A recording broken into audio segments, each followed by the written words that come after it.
cramps, which is whether that's in your legs, your arms, or your stomach. And really what's happening when our bodies are cramping, it's the loss of body salt through the sweat.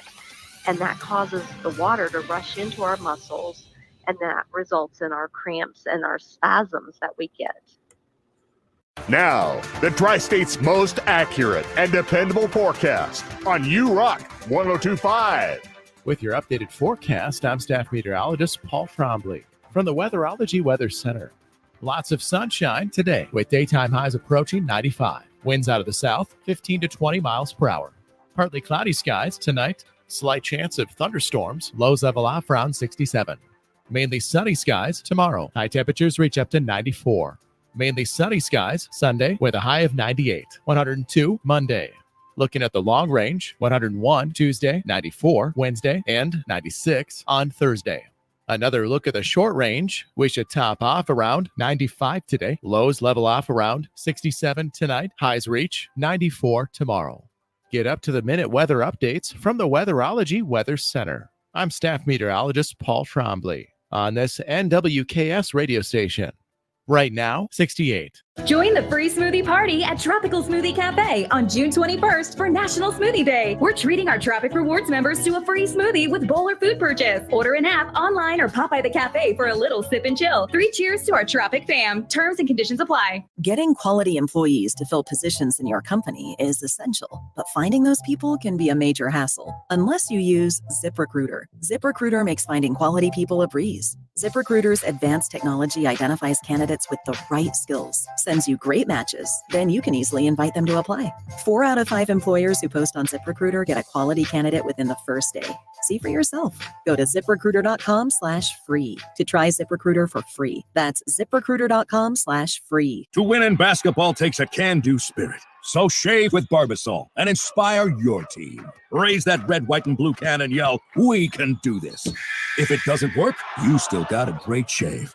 Barbasol, it's a can of can-do. You want to grill out, but the price of meat has been skyrocketing at the supermarket. So how about 20 ribeyes for $39.99? Prime House Direct, America's #1 online butcher, is having a gigantic 4-day sale. Today through Saturday, 8 a.m. till 7 p.m. Rain or shine at SS Plaza, 990 South Range Avenue by the DMV in Colby. Look for the big truck. And the big tent. 20 ribeyes, $39.99. Cases of fillets, New York strips, Delmonico's, boneless chicken breast, smart shrimp, and now huge Alaskan king crab legs with wholesale boxes of individual prime portions, vacuum sealed for long freezer life, accepting cash, credit, debit card, and EBT. 20 ribeyes, $39.99. Stop by and register to win our $1,000 prime safe chicken, pork, and seafood package. No purchase necessary. 20 ribeyes, $39.99. At SS Plaza, 990 South Range Avenue by the DMV in Colby. Today through Saturday, 8 a.m. till 7 p.m. Rain or shine. Online at theprimehousedirect.com. Your Cheyenne County Hospital in St. Francis is improving health through access to quality care. Whether you're looking for the primary care, prenatal care, wound care, physical therapy, or a cardiologist, contact your Cheyenne County Hospital. Learn about the new hyperbaric oxygen therapy program. It's a safe, effective method of delivering oxygen to the body at a cellular level. It boosts healing. Visit their Facebook page or CheyenneCountyHospital.com. When you walk into your local Hoover Lumber Ace Hardware, you'll see that Nick and the staff have a little bit of everything for the warmer months ahead. Keep the lawn in shape with mowers, blowers, and trimmers from Craftsman, Toro, and Ego. Freshen up the look of a room or the whole place with Benjamin Moore paints. Keep the family fed and happy with grills from Traeger, Weber, and Blackstone. And be sure to take advantage of the lower lumber prices. Plus, they're looking for people to join their amazing teams at Hoover Lumber Ace Hardware, with locations in Goodland and Colby. Open every day but Sunday. Your livelihood is important to you. You work hard to succeed in your farming operation, crop, livestock, home, vehicles, and special needs. We have you covered. Discounts are available for new business, remodeling, hail-resistive roofing, multi-policy, and many more. Optional coverage endorsements as well for machinery ingestion and equipment breakdown. Umbrella coverage for additional coverage on your home, farm, and auto. See the girls at the insurance agency at 1020 Main in Goodland or call 785-899-5011. If you're shopping for a banking institution, visit with Equity Bank of Hoxie, Grinnell, and Quinter, Kansas. The Equity Bank is heavily invested in local business and activities contributing in many ways back to their community. Their employees are involved with many organizations and area events. Plus, a lot of experience comes with that staff. You'll find valuable local assistance when you bank at the Equity Bank of Hoxie, Grinnell, Quinter, and other locations in Western Kansas. The Equity Bank, member FDIC. With summer around the corner, that means harvest time in Kansas is almost here. When driving farm vehicles, don't forget to look up. Each year, dozens of farm workers die from electrocution when equipment like augers and sprayer arms contact power lines. Always remember to lower equipment extensions when moving. Use spotters when working near lines and report any damaged or sagging lines. A safety message from Midwest Energy, a customer-owned cooperative making energy work for you. Rise and shine.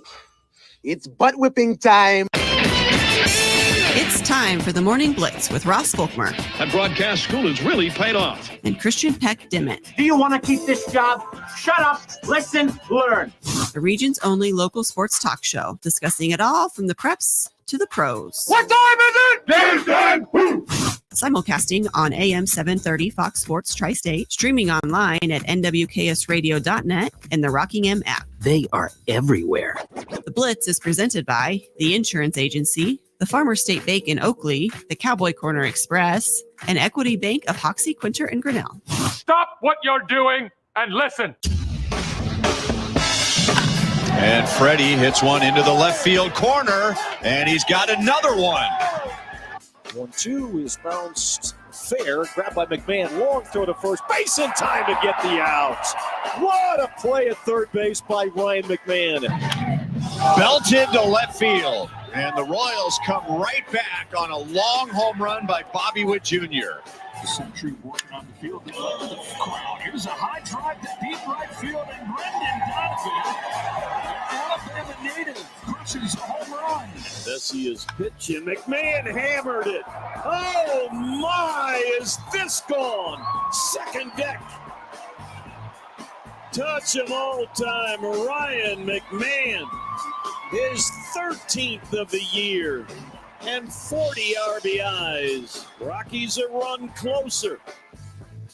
Happy Friday morning, everybody. Final show of the week here on the Morning Blitz on 102.5 URock, AM 730, Fox Sports Tri-State. Of course, also online at nwksradio.net as well as through the app.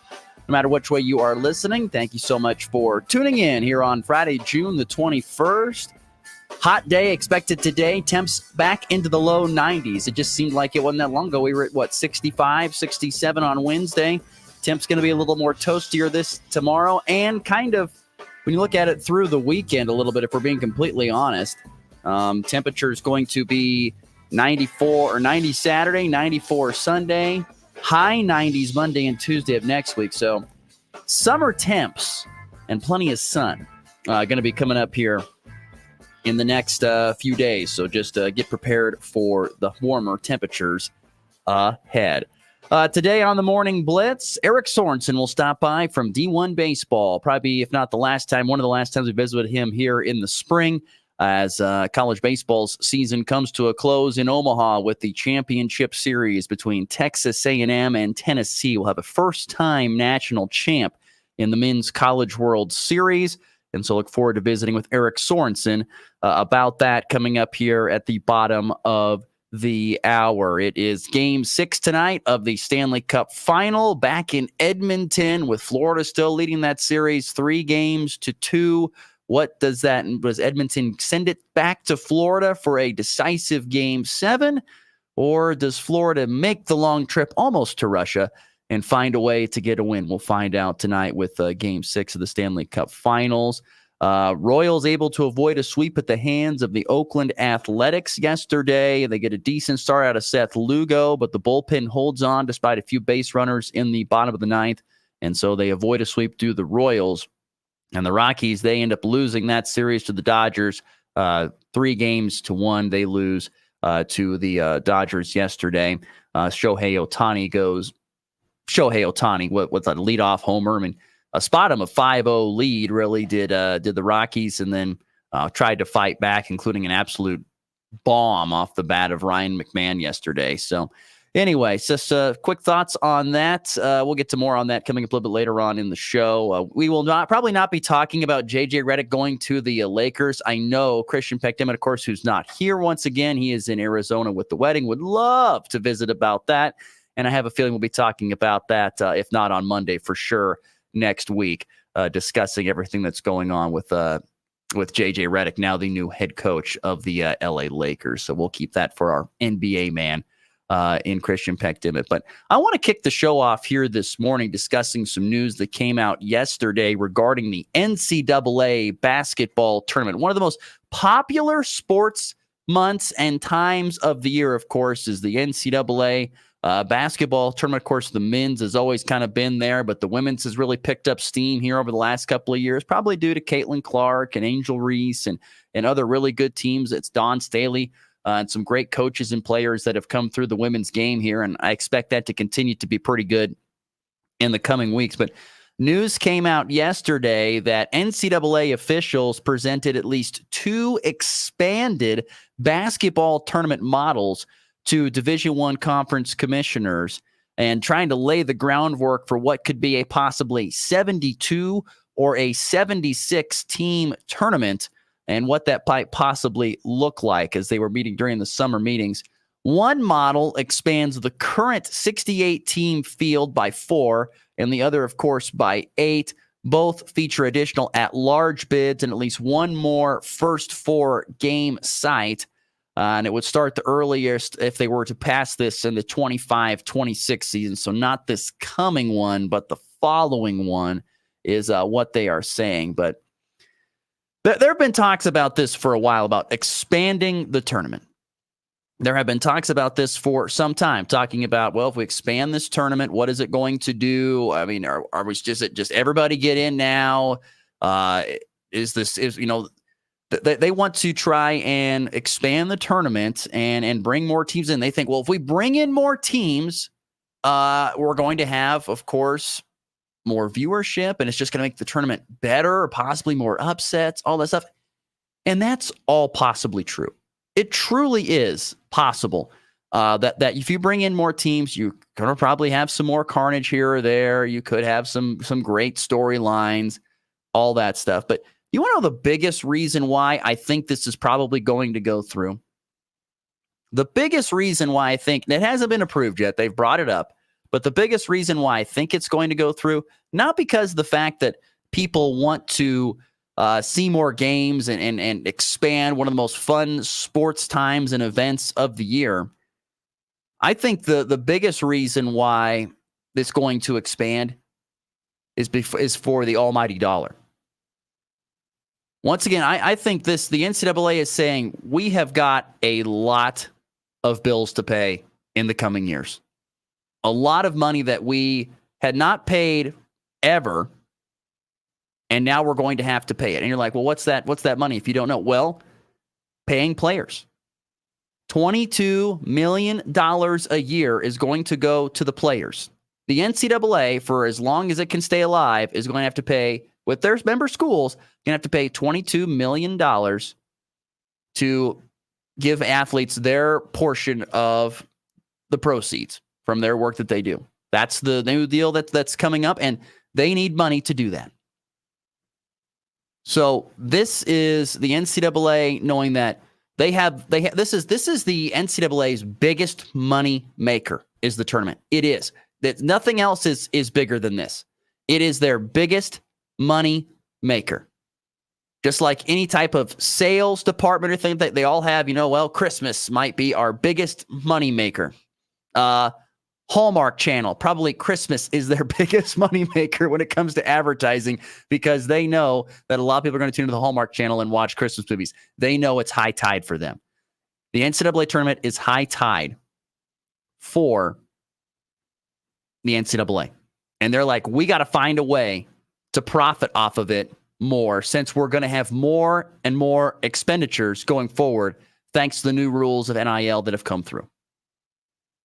That's what's going to happen. So by expanding it from 68 or it used to be 64, now it's 68, and then to 72 or 76, whatever they decide to do, you're adding a few more games, which brings a few more eyeballs and brings more advertising dollars to the NCAA. That's my opinion. I don't think it has anything to do with teams feeling like they get left out. Look, it used to be 32 teams, right? Might have been 16 initially, then it went to 32, and then to 64. They've doubled it. So they're not going to double it, thank goodness. And it's not going to go from, 64 to, 108? Whatever that may be. So anyway, I just think that, I don't know. I just look at it as if this is something that the NCAA feels like it has to do because they need the money to do it. That's my opinion. Once again, if you have a thought or comment on this or anything, hit us up on the FB Bank text line, the number 785-899-2222, 785-899-2222. That's the FNB Bank text line here this morning. Your thoughts on possibly expanding the tournament. Do you like the idea? Do you not like the idea? Where do you stand on NCAA tournament expansion at this point in time? Yes, thank you. My wife texted, my math is terrible. 64 times 2 is 128. So they're not going to double it to 128 teams. They're not going to double it up to that. But they're going to, but by adding a few more games, you're adding a few more games, which is television inventory, which results in more room for commercials, which results in more money, and you're going to need that. You're going to need that going forward. Now, it does say here that more games would not immediately mean more revenue. They're not required to increase how much they pay alongside up to games per person brief, but I think it is mean that you're going to get a little bit more, at least until the tournament. Let's see when they have to redo the contract, probably after 2032. But you're still going to, I think, get some pretty darn good money. And I think in that. Texter chimes in right now saying, "I hate it, turning into way too much of a money grab." Unnamed texter there. Thank you so much on the FB Bank text line. No, I would agree. It is, but this is what NIL is going to do. This is what paying your players is doing. This is where we're going right now. You have to find universities, colleges. They have to find a way to pay their athletes. They never had to before. And education used to be enough. Free education, free housing, a stipend, all that used to be enough. Now it is not. It is not enough. Now you have to have millions of dollars to help pay for NIL. 22+ million a year. And you got to find ways to, which is why you're seeing this is another example of thinking. This one's not extremely outside the box, but this is another example of just a little bit of thinking outside the box. It's not as crazy as, well, we're going to give up the Big 12 conference naming rights and become the All-State 12 or whatever the heck we're going to be. That's stupid. I mean, it's not that dumb. And it's not on the same line of, well, let's just change up our court seating side and move all the players into the corners of the arenas. So then the fans have the best seats in the house and not the players. And that way we make more money that way. It's not as far out the box thinking as that a little bit. This is something like, hey, we could add a few more teams and we could certainly get a little bit more money out of that down the time. This texter also chimes in, "I hate playing players." Don't even get me started. I hear you. I'm in the same boat, texter. I am in the same exact boat. I don't like it. Like I said, I was perfectly happy with going to a university, having to stick it out for multiple years, unless you wanted to transfer, and you could, but you had to sit out a year. I loved that rule. Unless you graduated and you were a grad transfer, I didn't love that rule. The rules were never broken. Now, is there something where NIL could have possibly been in where, let's say you're a football player at Kansas State. We'll just say that. And you're also a fantastic concert pianist. Let's say that. And you want to go and have a few concerts during the off season and raise money or do something like that. You couldn't do that. Well, if you have another skill outside of the sport that you do, or if you want to host a camp or something like that, a football camp on your own, make a little money off of that, I don't know why you can't do that. That was fine. But now it's turned into the fact, well, now certain, businesses are saying, hey, so-and-so, come to our school and play for this team. and we'll pay you $2 million, and we'll give you a free car, and we'll give you all this other stuff. And if you come and just record a couple ads or be our spokesperson for us, look, that's what it's become now. It's exactly what it's become now, and I don't like it any more than you. But the NCAA tournament expansion is something to me that says, it doesn't say anything about the edge of the teams, because honestly, I don't know if you need to expand the tournament. You're probably getting some teams in there that probably don't deserve to be in there, which is why I'm thankful they're not saying let's go to 80 plus teams or 90 plus teams, because geez, but maybe an extra couple might deserve to get in there, but you're really pushing the limits as it is right now with 68, and to push it up anymore, but it's a money grab.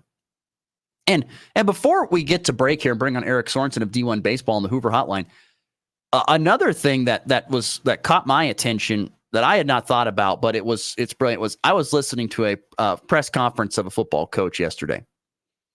And this football coach, very transparent, talking about things. And he said something that I had not, and this is a Division I college football coach, that I had not thought of, but it is interesting to think about. He said, he was talking about, the health, and they were talking about roster size and how big you can grow your roster, because there's been rules that are going in now in college football that they're trying to discuss on possibly shrinking down roster sizes to put a cap on it. So you can only have 85 players on your roster or 100 players on your roster. And you might only have 85 scholarships. It means you can only have 15 walk-ons. They're trying to put a complete cap on how many kids you can have on your college football roster, so that teams can't just hoard up athletes and keep them all to themselves, especially if they have good NIL and they can play those athletes a little bit of money and stuff, help pay for their education.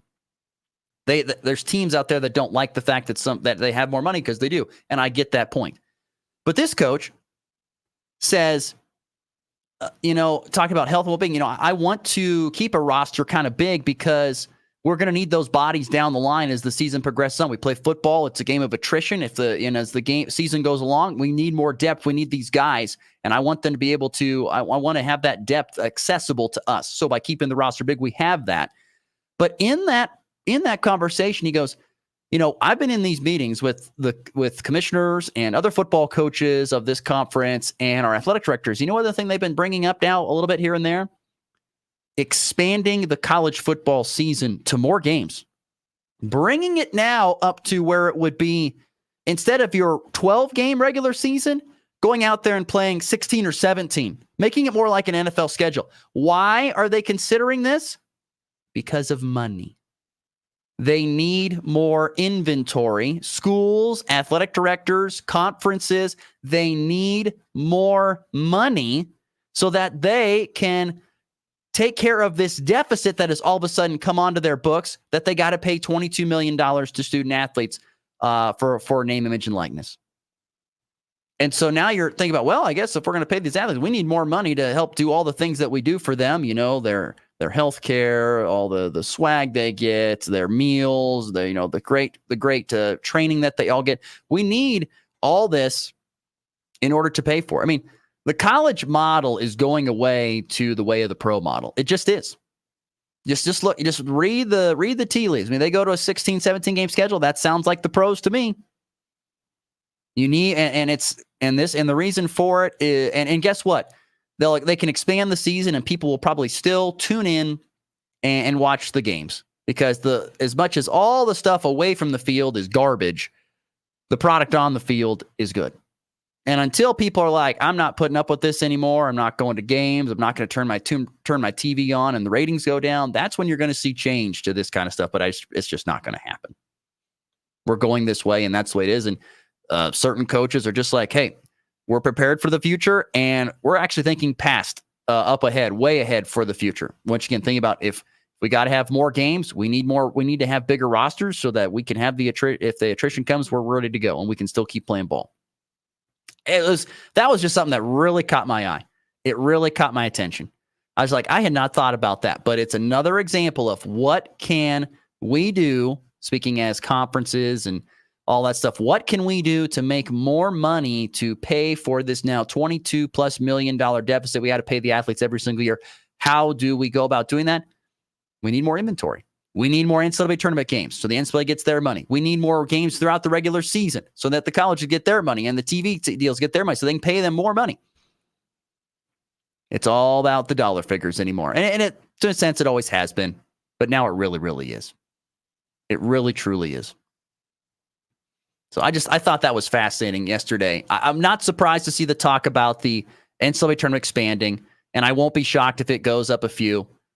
But I just thought it really tied in well with what I heard from that college football coach yesterday during a press conference, just hearing him visit about that and saying, hey, look, this is where we're going. And I don't know if you thought about this, but we might be expanding by another 4 to 5 games a season. And I had never thought about that, but that was a really big piece that caught my ear. And I was like, that's fascinating. And the reason why they'd be discussing that is because they need more money to get this done. In order to keep going on the path that they're going, as in having money to pay for everything, including now the student athletes to play for them, because it's pay for play, you're going to need to do something more. And that means either raise ticket prices, which will probably happen, and of course, have more games to have you buy more tickets or have more games for television inventory. Just stuff to think about as we move forward in this new age of college athletics. It is certainly interesting. A lot of expansion, trying to find ways to make up money for the deficit that NIL and pay for play has caused. All right, we're right at the bottom of the hour. Let's get to a break, come back. Eric Sorensen, D1 Baseball. He is live in Omaha. He'll be joining us on the Hoover Hotline, talking about the College World Series to this point in time, and, of course, previewing the finals, which gets going tomorrow between Texas A&M and Tennessee. Will have a first-time college baseball national champion when it's all said and done, whether that's Sunday night or Monday night. As the Aggies and the Volunteers, neither team has never won a college baseball national championship. Eric Sorensen next here on the Morning Blitz on a Friday. Join the free smoothie party at Tropical Smoothie Cafe on June 21st for National Smoothie Day. We're treating our Tropic Rewards members to a free smoothie with bowl or food purchase. Order an app, online, or pop by the cafe for a little sip and chill. 3 cheers to our Tropic fam. Terms and conditions apply. Ew. Gotta get rid of this old Backstreet Boys t-shirt. Tell me why. Because it stinks, boys. Tell me why. I've washed it so many times, but the odor won't come out. Tell me why. No, you tell me why I can't get rid of this odor. Have you tried Downy Rinse and Refresh? It doesn't just cover up odors. It helps remove them. Wow, it worked, guys. Yeah. Downy Rinse and Refresh removes more odor in 1 wash than the leading value detergent in 3 washes. Find it wherever you buy laundry products. A smooth, close Barbasol shave in the morning lifts your confidence. That rich, creamy lather will catapult you to greatness. Nothing can stop you today. Well, except that traffic jam. Barbasol. It's a can of can-do. It's time for a check of the markets with the Anderson Trade Group on the Kansas Farm and Ranch Radio Network. Good morning. Tyler Ghosh with the Andersons in Overland Park, Kansas with your morning market update. It is Friday, June 21st. Overnight session, pet commodities set to open higher. July corn is up 3/4 cent at 4.40 1/2. Timber is up 1/4 cent at 4.45, and December is up 3/4 cent at 4.57 1/2. Beans on the July are up 5 3/4 at 11.61. The SEP is up 3 1/4 at 11.16 1/2. And November's up 1 1/2 at 11.18 1/4. Kansas City wheat on the July is up 2 1/2 cents at 5.94 1/2. September up 2 1/4 at 6 1/2, and the December is up 1 1/4 at 6.16 1/4. Chicago wheat on the July is up 3 cents at 5.75 3/4. September up 4 cents at 5.90, and the December is up 4 1/2 at 6.14 1/4. S&P 500 is down 3 points at 5,473. The Dow is down 26 points at 39,121. Nasdaq up 4 points at 19,766. Crude oil is unchanged at $81.31. And gold is up $6.40 an ounce at 2,375. If you have any cash grain you'd like to move or want to learn more about our freedom pricing tools, reach out and give us a call. You can reach myself, Tyler Ghosh, Jared Law, or Tom Saludo at 913-748-3000. If you're out in Colorado, give John Hinke a call at 970-744-4484. Today, we're talking with aphids and whiteflies about Safina insecticide from BASF. We just got nailed with it. So tell us, how you feeling? Really, really weird. And you still want to devour this field? No way, bro. There you have it, folks.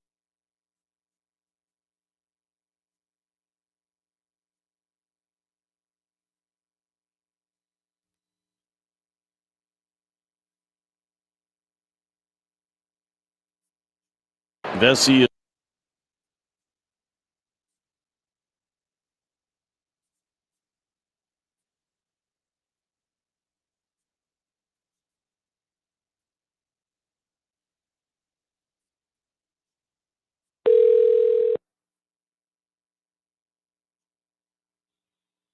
Hey, this is Eric. Eric, it's Ross. How's it going this morning? There you are. Okay, good, man. Yeah, I just saw the 785 number. I wasn't certain it was you. I was hoping it wasn't going to be a junk call. So. Sorry, Cool, it was. man. I should have doing texted you and said I'll be calling from a 2222 number. My apologies. No worries, man. I'm used to that 402 showing up. Yeah, I know. See, that's what happens. Yeah, it's a cell number has almost become like a social security number. You know, you just stuck with it the rest of your life. Yes, yeah, exactly. So we're live this morning. No cussing, right? That's right. If you could keep it to a minimum, like I said, you know, if you got to say an ass or something like that in there, you'll be okay. But No, I'm good, man. I'm sure you'll be just fine. All right, Sure, dude. All right, we're coming to you here in about 20 seconds. Okay. Okay, sounds good, Ross. Thanks. Thank you. It's not hard. It's perfect. It starts here. Go to Babbel.com to try for free. That's BABBEL.com. Babbel.com. Want to be part of the Morning Blitz? Don't fight it. Tell me how you really feel. Send your thoughts to our text line at 785-899-2222.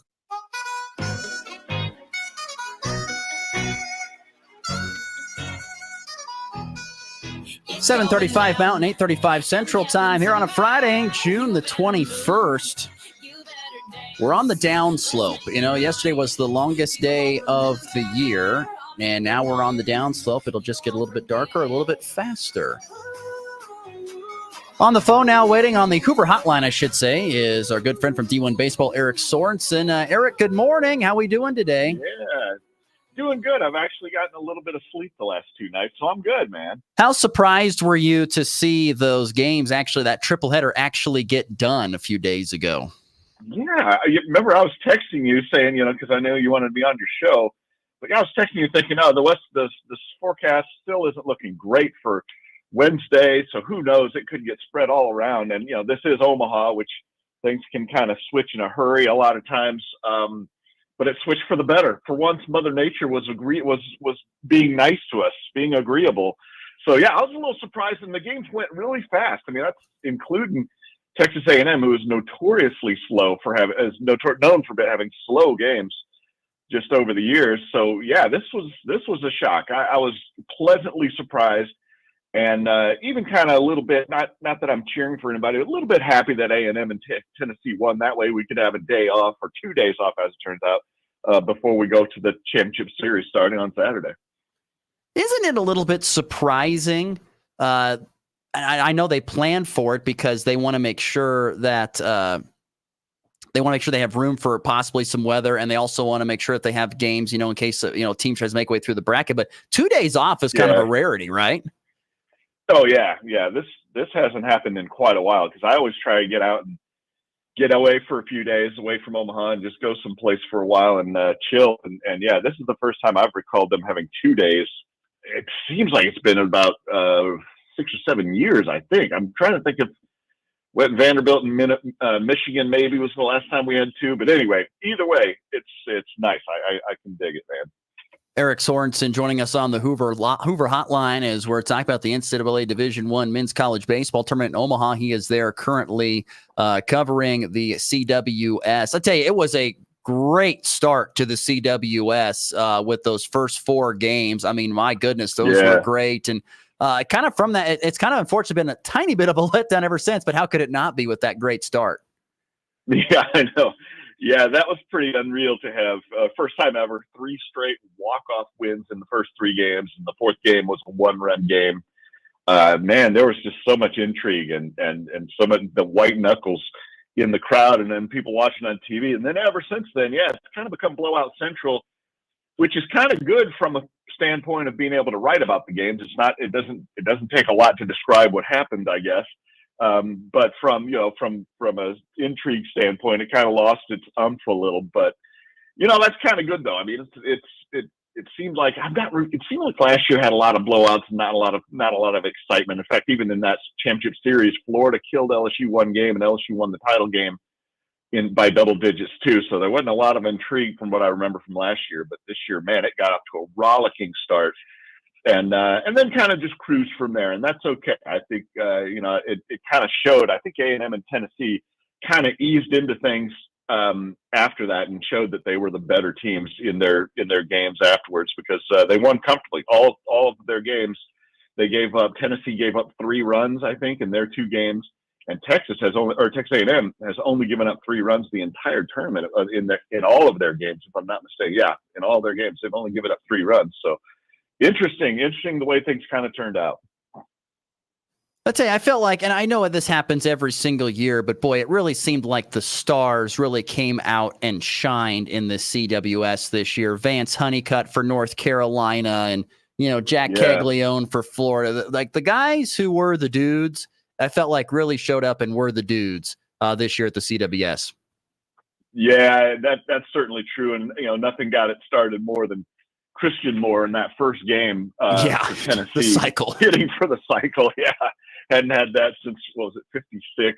Jerry Tyndall, the former Arizona coach playing for Minnesota at the time, had it last. So he was great. Jason Lavallette's been really good for Texas A&M, although we worry about that hamstring injury, him playing right field. Kind of, Ross, you and I can run faster than Jason Lavallette right now, and that's the weird thing. But yeah, and Gavin Grahovic, their leadoff hitter for A&M, has done really well. Blake Burke, I'm just trying to think I'm just kind of going down the roster. Some of these guys have, they've been at the top of the batting orders for them, top of the stats and everything, and they've shown through. And that's been a huge part of what's been so good for A&M and so for Tennessee, because their stars have been stars at the dish. I feel like as if for both A&M and Tennessee, it hasn't been like brilliant, amazing pitching performances, but just great offensive showings from both teams throughout this World Series. Yeah, it seems that way, right? And then you look at it, and like I said, A&M's only given up 3 runs, and Tennessee's only given up 3 in their last 2 games. But yeah, I think the pitching's been a little wonky, but it's worked. It's worked for both teams. It's going to be really interesting to see how each team approaches, because Tennessee, their first starter, Chris Stamos, he threw 8 pitches in that first game and then got pulled in one of the more bizarre relief mound visits, I should say, that pulls a pitcher after 8 pitches. And then A&M, you look at them, and they've had Justin Lampkin has started 2 of their 3 games already. So it makes it interesting to see how that starting pitching will do in the championship series. But just because they're also facing these 2 lineups, which are both so dynamic and just so versatile. I really like these 2 batting orders. It's kind of weird to have, and you touched on it, it's just kind of weird to have the teams that have the 2 best batting orders, it seems like, ended up winning their way to the championship series. And usually that's not the case when it comes to Omaha, especially with the way it was the first 3-4 days where the wind was blowing in and knocking everything down. So yeah, it tempered down the bats a little bit in some ways. But this is still 2 batting orders that are just really, really volatile. Eric Sorensen of D1 Baseball joining us on the Hoover Hotline this Friday morning from the College World Series in Omaha. Do you feel like the game, and I'm talking about just the game as a whole, remember when it first came to Omaha and you could never hit a home run, the wind was blowing in, and the bats were kind of deadened up way too much? I feel like they've really hit a really good sweet spot when it comes to the game right now. Yeah, they kind of have. I think, well, the way that it trended this year, this year there were more home runs hit in the entire BB Core era, in the NCAA postseason. That's since the bats were deadened down back in 2011, I guess it was, 2011, 2012. I think it's true. Now, what I think has kind of happened is, with all the home runs that have been hit, and fans like it, it still hasn't gotten quite to the point of arena ball like it was back in the late 90s with some of the, like when USC beat Arizona State 21-14 for the title. It hadn't gotten that bad, which is good.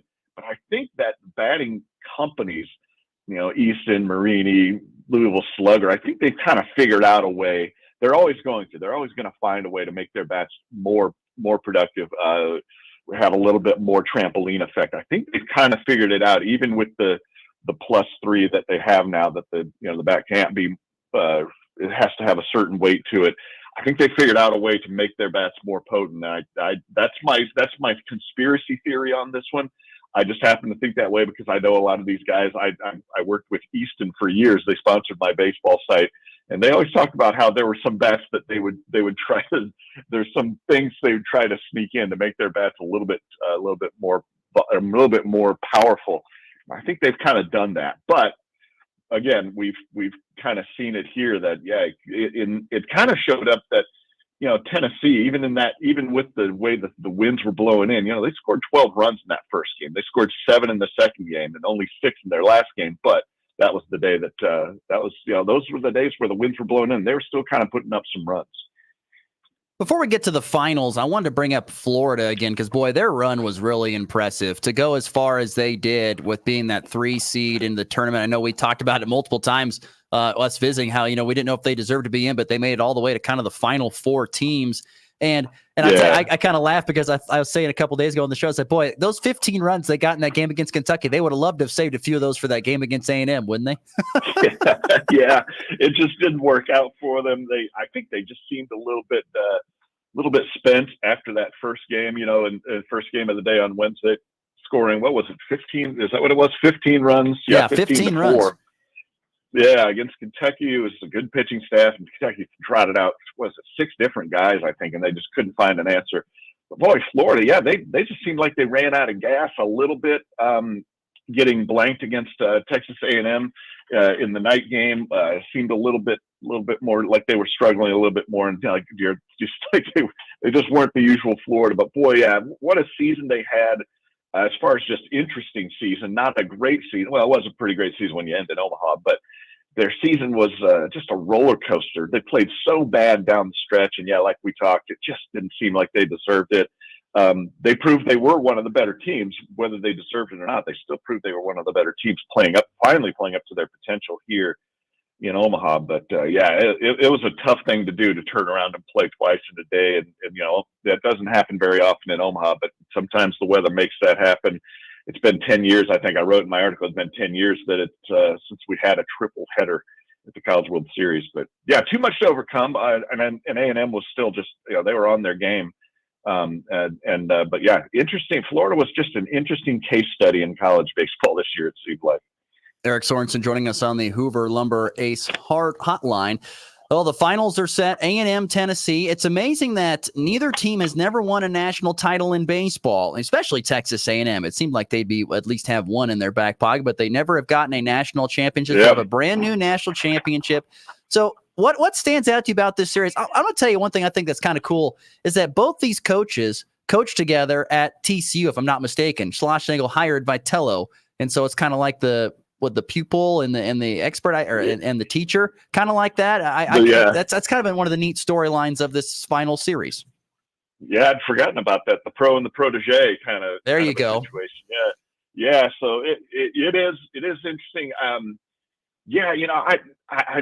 I really wouldn't, with Jim Schlossnagle, he's been to Omaha so many times with TCU. First of all, just to turn that program around, and the way he did that really built something special in Fort Worth, and that was really great. That shows what a great coach he is. I would like to see him finally, get that white whale. I would love to see him win a national title. It seems weird to see him wearing maroon instead of wearing purple, but these things happen. So he's got a legit shot at it. Vitello, he's been quite the entertainer so far this week in Omaha, and he's brought him here again. This is the second trip in a row for him. And the chicks dig him. He's a handsome dude, but he proves he's a good coach too. I mean, he has done a great job with Tennessee. They were kind of dead in the water. I hate to say it because I know Dave Serrano pretty well. He was the head coach there. They were kind of dead in the water after he left. It just wasn't a program that had any buzz to it. And now here he is playing for the national title. So it'll be interesting to see. This is a good coaching matchup as well. But to me, it just it definitely comes down to the X's and O's and the Toms and Joes. So it's going to be an interesting time. But either one that wins national title really deserves it. They've been the hot coaches over the last few years, and now here they are, on the cusp of a national title. I'm really happy for whoever does pull it out. Who do you think has the advantage going into this series? Team-wise, I give the edge to Tennessee just because the way their pitching kind of lines up a little bit. A&M had that weird thing where Justin Lampkin started, like I say, he started 2 games here, already. And Ryan Prager had a great outing in the second game A&M played. So to me, I just think Tennessee's pitching is a little bit better. I know that A&M at the back end of the bullpen might have an edge with Evan Aschenbach being the national stopper of the year. Him and if Chris Cortez, who pitched really well one game and then on Wednesday pitched really bad. He only lasted 2 batters and he walked both. I can't even remember if he might not have even thrown a strike. I'm not sure of that, but no, it was 8 straight balls. 8 straight balls for Cortez. Okay. Yeah, he's kind of the key to this whole thing, I think. If he keeps up and pitches like he's able to, A&M's got a real shot at it. Otherwise, I just like the way the pitching lines up for Tennessee and how they've thrown here in Omaha so far. So I'll give the edge there, just because. And Texas A&M a little bit banged up. Their top hitter Hayden Schott, he's playing on one leg practically as a DH, and as we mentioned with Lavalette, the big dude out in left or right field, I should say. Yeah, right now, like I said, I can run faster than Jace Lavalette, and he's out there playing right field, so he could be a real liability too. So that's why I give the slight edge to Tennessee.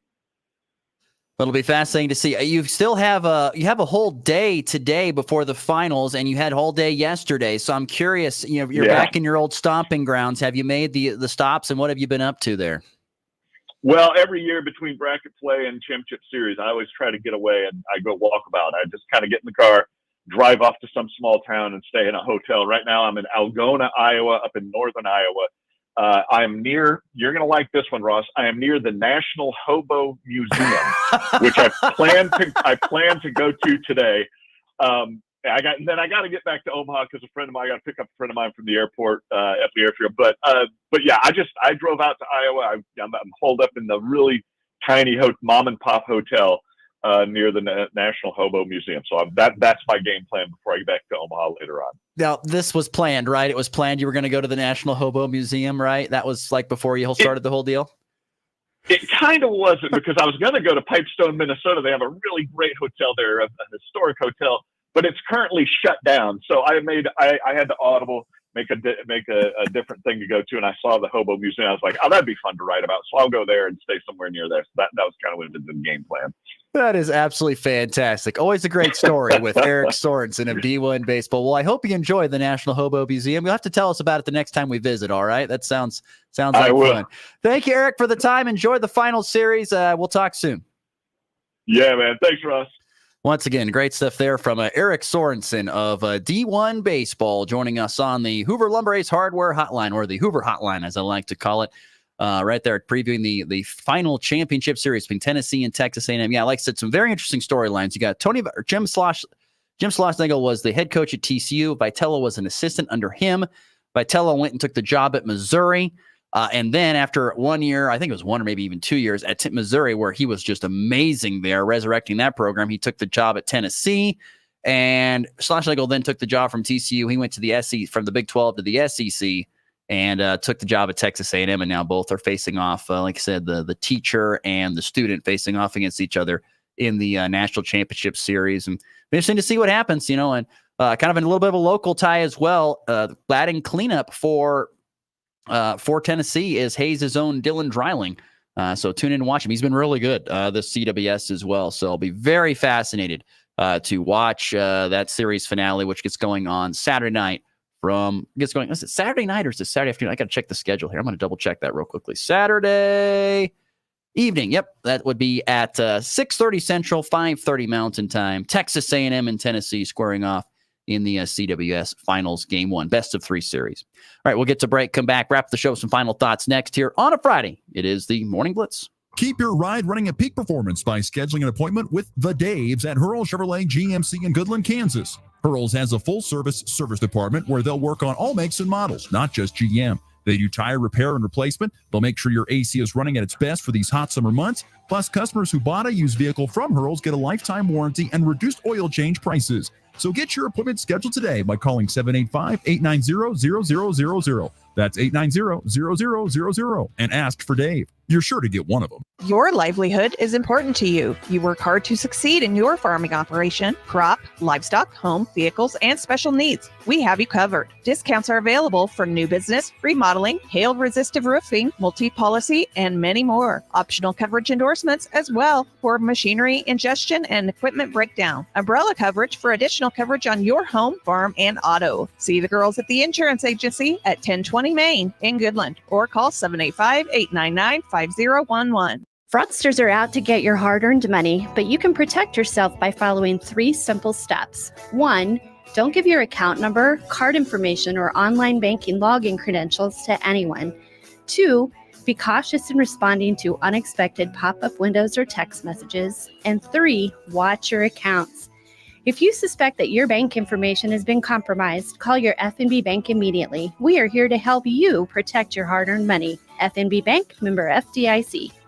Join us at the Goodland Walmart official grand reopening this Friday, June 21st from 9 a.m. to 1 Mountain Time. See the great expanded store-wide changes and additions. Outside, enjoyed food vendors, including Los Tacos, beverages from Hello Lemon, Pepsi, and Coke. Stop and visit with Chase Clow, and he'll bring his race car. Kids' activities include face painting, bubblegum fun, cornhole, ladder, and fish games. It's all this Friday, 9 to 1. Stop at your Goodland Walmart store grand reopening with many great low prices inside where it's cool. The Farmer State Bank of Oakley has been financing agriculture since the day we opened our doors. Hello, this is Corbin, and we are proud to be your locally owned partner in ag. We invite you to come and visit with us when you need to purchase new or used farm equipment, or need any type of agriculture or business loan. We have the knowledge, experience, and financial resources to keep you growing. The Farmer State Bank of Oakley, a tradition of community and agriculture for over 115 years. Member FDIC. Back to the Morning Blitz with Ross Volkmer.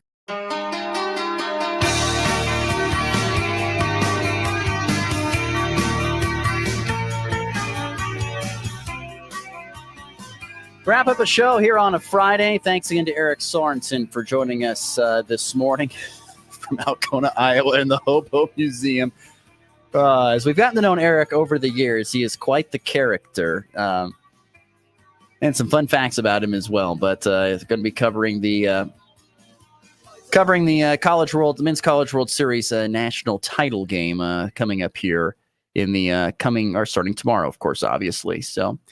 Anyway, as we continue and wrap up the show, I wanted to quickly, once again, for those who didn't tune in early enough, Royals and Rockies yesterday. Royals avoid a sweep at the hands of the Athletics. They're able to salvage a game. Freddie Fermin had 2 solo shots, and Bobby Witt Jr., after it was tied at 2, was able to get a solo shot himself and put the Royals back in the lead and give them a win and avoid a sweep at the hands of the Athletics. Kansas City is still on the road. They actually take on the defending World Series champion Texas Rangers coming up here. So they're starting tonight and rolling through this weekend. You listen on AM 790 KXXX. That's where you can catch all Royals baseball all season long.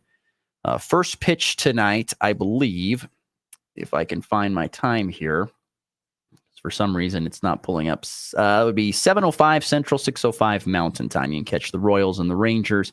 By the way, Royals are 42-34, still 6 games above 500. No, 8 games above 500, excuse me. And the Rangers, by the way, this year, 6 games below 500 at this point in time. Also, moving on, Rockies, they lose to the Dodgers. 5-3 was the final score. Shohei Ohtani had another homer. He's homered in 6 of his last 10 games. Shohei Ohtani just is unbelievable. And anyway, the Dodgers take a 5-3 win. Got an early lead, did up 5-0, and then fought back a little bit, but came up a little bit short. And anyway, today, starting tonight and through the weekend, it'll be the Rockies hosting the Nationals as part of the continuation of their season there at Coors Field. The Rockies, by the way, 26-49 at this point in time in the season, almost halfway to the 100-loss mark. All right, let's get to the walk-off. A 3-run walk-off home run. a game-winning walk-off with a walk-off. His second walk-off hit of the season. In walk-off fashion, that baby's gone. Is anyone else excited to see what happens tonight up at Rogers Place in Edmonton? I tell you, I'm kind of hooked. I'm not a humongous hockey fan. I enjoy the game, but I'm not a humongous fan. I kind of grew up in that era where, hockey was big when I was kind of younger. And then, it had that terrible television deal that really hurt it. And then where it did not have any, I don't want to say this, it had the television deal that hurt it because they were not on TV at all. So you didn't get to watch it, especially if you were in a spot that didn't have a team. So you just never got really into hockey. And now it's back on TV a lot more. You can see a lot more games. And I always enjoy watching the playoffs. And this series has got me fascinating. 3-0, you're thinking, this is over. Edmonton able to scrap together a couple of wins. And they're back at Edmonton. Boys, imagine if they can push it to a 3-0 series lead, or push it back to a 3-3 series tie and go back to Florida. Boy, how fascinating that would be. They got to win tonight.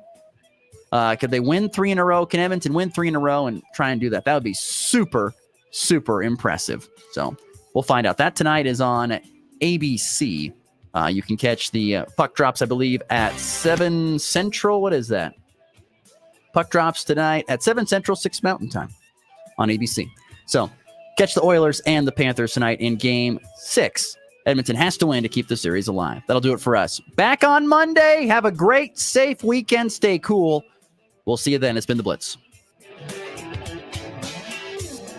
KKCI, Goodland Colby. This is the